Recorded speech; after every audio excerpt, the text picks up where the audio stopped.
So here I've drawn up my vases, and I'm loosely painting in some flowers, like a little rose, similar to kind of the roses I did with the little drawing roses about a week ago. So yeah, I'm just taking my 12 Princeton Aqua Elite brush and just kind of pushing down, turning, twisting, doing little C's in the top, filling in all those lovely colors. I did blush tones. I used bright rose from Holbein with a little cadmium yellow deep to make this blush tone. And like I said, the full-length tutorial with the inspiration photo and the vase traceable will be on my Patreon. But here I'm just showing you how I just painted some simple roses, just doing the same technique, little C's, and then pushing down the edge for like the bigger petals, so kind of pulling out the folded petals. And then here just a little bud on the side, playing around with different flowers. If you want to paint some realistic looking vases, you got to go check this out on my Patreon. Like I said, it's a real-time tutorial. Here I'm just showing you a glimpse of like what I did. I'm removing the color. I'm going to be adding some more yellows and purples and blues and all that good stuff. I'm still using my Princeton 12 Aqua Elite, and I'm just tapping in some purple tones with ultramarine blue deep and a little bit of bright rose itself. Just making little petals, just 1, 2, 3, 4 petals, right? Just moving them around. It doesn't have to be a super realistic flower to paint something really kind of pretty. You can just kind of tap your brush, wiggle it, jiggle it, make little V's and connect them, right? And I'm tapping in some deeper purple here on the edge while it's wet. And so it bleeds into it. It's like a nice little soft way of making it more values on your actual flower. Tippy tapping the rest of the colors, playing with all that good stuff. I love to put, you want to put actual complementary colors next to each other. So I've got some purples. I'll be adding in some yellows on the side, some daisies. I've drawn out some daisies, but I'm not going to paint them realistically. I'm just going to take my brush and move them around. I'm going back over to my other vase, and I've added some pink flowers with the bright rose, add a little bit of cadmium red deep to that. And again, they're more like little V's kind of connecting. And I've just kind of added some more values to my roses, a little bit deeper tones of the blush going in the center there. So it doesn't look like this flat one-note flower. You want to have a little bit more three-dimensionality. And then putting in my greens, my stems. I kind of pull the stems around the flowers. I'm using my Princeton 8 Long Round Aqua Elite Series brush. It has a great long tip, and you can push down on it too. It has a great belly. And you want to bring those stems, you want to pull them down into your vase. You don't want it just floating. Some people paint flowers, I've noticed in some of my workshops and retreats, that they just kind of stop the stems. The stems would be floating. They got to be pulled down a little bit more, you know. Sometimes they float, but they don't float too high. You don't have stems floating too high in a vase. Kind of look weird, right? And you want to add some different greens. So I'm adding a little deeper green on the right-hand side. I added some Prussian blue and some yellow and some burnt umber in that green to make a deeper green.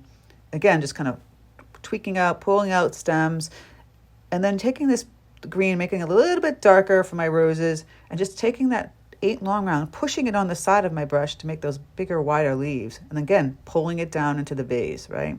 Pulling it down, moving it around, all that good stuff. I got to kind of hug this little bud of the rose, and again, pull it down. Now, that's just one note of green. You want to add some more lighter greens too in here. And again, pushing down on the side of that brush. You just push down and pull out. Got to play with your brushes. You don't just paint it one way. You got to move it around different ways. You got to turn it, twist it, all that good stuff. Now I'm grabbing my flat wash brush. This is my Princeton 3/4 inch Velvet Touch Series flat wash brush. I've mixed in some peacock blue with a little bit of yellow and a little bit of burnt umber. And I kind of take the brush and move it down to the actual shape of the vase and leave that curve in the middle for those like glass bottle vases that are, I think they were actually used to be like medicine bottles. My old roommate in college used to collect those. And anyway, so yeah, you just kind of do the shape with a light blue aqua color, and you want to add deeper value in there too. So I've added some more brown and some peacock blue, a little bit thicker, not as wet and diluted as the first color. And then I go back in and kind of just shape it back in there, add some darker tones on the right side, kind of in the middle. I like to use a flat wash brush for this over a round brush.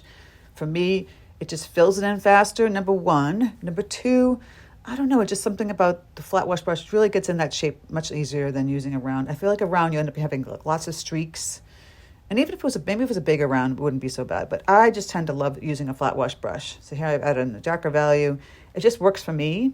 And I'm just showing you what works for me. You can try the round brush, but I like the flat wash brush for this.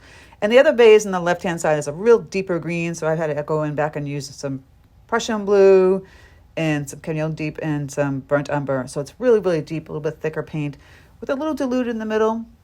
So you're diluting it, you're adding the thick paint. So you have various tones of the green vases, right? You could change out the colors too. You can make them brown or rust. You see this, or cobalt. You see those cobalt colored vases, the old-fashioned antique vases, even some ruby glass. I actually have a whole ruby glass collection, which is kind of cool that my dad gave me. So here I'm painting in more of the darker tones, and I'll kind of dilute the paint again and paint that in the middle for the lighter tones of the vase. Turning and twisting my flat wash brush, all that good stuff. Super fun to do. Yeah, try it out. If it works for you, doesn't work for you, that's good for you. That's, whatever. I think just playing with the different brushes. I like a flat wash brush. I like that 8 long round brush. It's great. And I use a 12 or a 16 round a lot. I use a liner brush too, but not as much as the 8 long round now, because that aqua brush is fantastic. And here I've diluted the paint into the center, pulling it out. Adding in some darker value, all that good stuff. And then I'm going to go in and put the ground, because, they're floating vases. We don't want the vases to be floating, because that'd be kind of strange. I don't know. And then you just want to put a nice, simple ground. You can change the ground to a gray or brown, whatever works for you. I'm deciding to take it and make it into a gray ground. So I'm using ultramarine blue deep and burnt sienna for those 2 colors. I use those 2 colors all the time for my grays. It's the colors I go to, because you get so many varying tones of grays.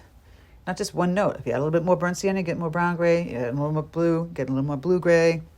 And you want to make sure that it's going across and then kind of going through the vase, because it's a glass vase. Otherwise, it would be opaque, right? It wouldn't be going through that. So you have to make the color go through it a little bit. You got to bring it across the side. And then you have to figure out where your light's coming from. For me, I'm making this whole thing up in my head. So I'm thinking that, the highlight is on the left-hand side of that that dark green vase. So I'm going to add a little bit lighter tones on the left-hand side and get a little darker on the right.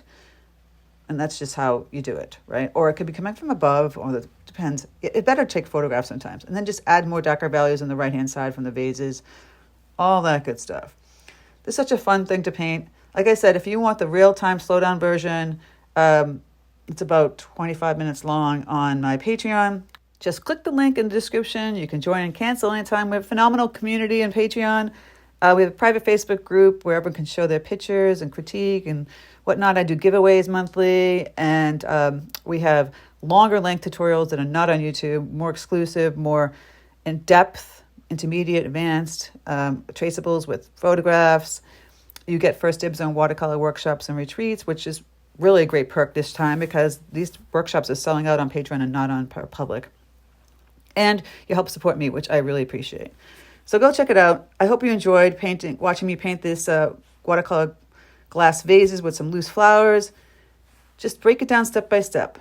And, just have fun with the color and the paint and the flowers. Sometimes I think I'm done. I'm like, no, I'm going to go back in and tweak it a little bit. I'll add a little bit more flowers, a little bit more greens. Some people ask me, well, how do you know when it's done? I'm like, okay, when I'm just like, okay, I know it's getting a little bit more exhaustive, I'm done. I don't know how to explain it. It's just an intuitive thing.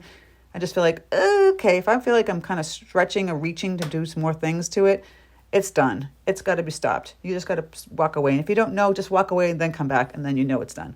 All right, I hope you enjoy this. Take care and happy painting.